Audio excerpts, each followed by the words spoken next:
क्या आपको हंसने का सही तरीका नहीं आता? तो मिलिए इंडिया के असली लाफिंग बुद्धा नागेश्वर दास से, जिनकी ठाकेदार हंसी ने देश भर में तहलका मचा दिया है।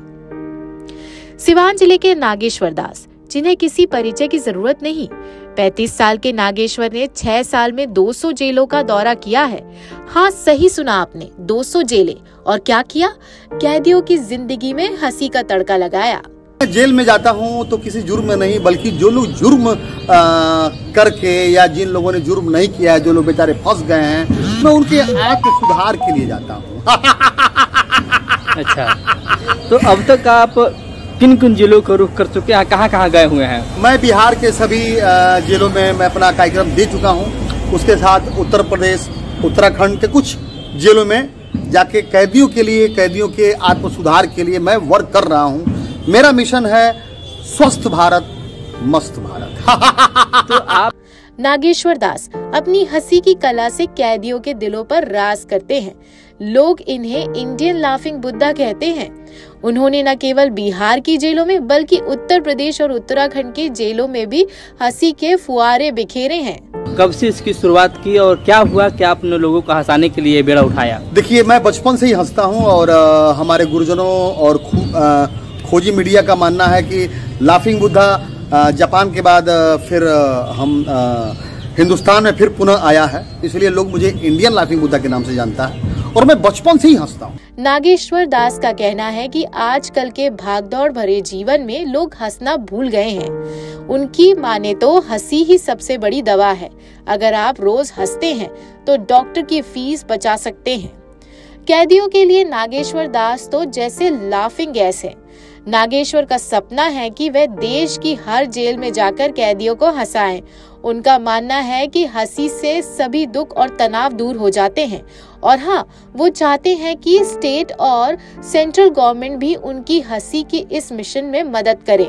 पहले आप कब जो जेल में अब गए हुए थे हंसाने के लिए? जेल में तो सन 2018 में पहली बार मेरा एंट्री हुआ था।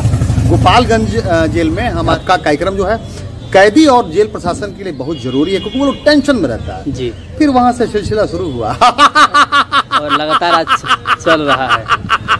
आज अनवरत जो है सभी जेलों में, उसके बाद से स्कूलों में, उसके बाद से मॉर्निंग वॉक पे जो लोग आते हैं मैं वहाँ जाता हूँ। गांव में ठहाका चौपाल लगाता हूँ। ये बताया जाए, जेल में अब तो उस समय तो किसी के माध्यम से आप गए हुए थे, इस समय आपको जेल प्रशासन बुलाता है या फिर कैसे जाते हैं? जेल प्रशासन बुलाता है। और अभी तक सबसे बड़ी दुख की क्या बात है, क्योंकि मैं तो सुख बांटने वाला हूँ तो मुझे भी दुख होता है क्योंकि मैं इंसान हूँ। दुख की ये बात है कि अभी तक हमारे बिहार सरकार या केंद्र सरकार की नजर हमारे पे नहीं गई कि कोई ऐसा व्यक्ति है जो बिहार ही नहीं, अदर जेल में जाके कैदियों के लिए वर्क कर रहा है। और मैं चाहता हूँ कि पूरे बिहार के जेल में मेरा ये कार्यक्रम लगे, ताकि मैं जो लोग जेल के अंदर बंद हैं, मैं उनको मस्त जीवन, स्वस्थ जीवन दे करके और इस भारत को मजबूत बनाने का मैं कार्य कर सकूं। नागेश्वर दास का एक और सपना है सिवान में ठहाका महल बनाना, जहां लोग आकर अपने तनाव दूर कर सके।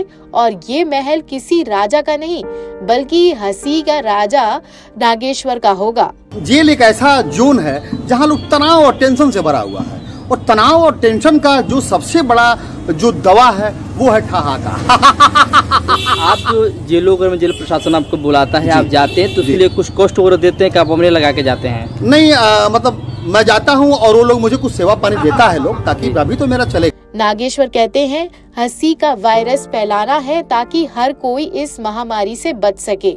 वे जेलों के साथ साथ चौक चौराहे, स्कूलों और गांव में ठहाका चौपाल लगाकर लोगों को हंसाने का काम भी करते हैं। लोकल 18 के लिए सिवान से अंकित कुमार सिंह की रिपोर्ट।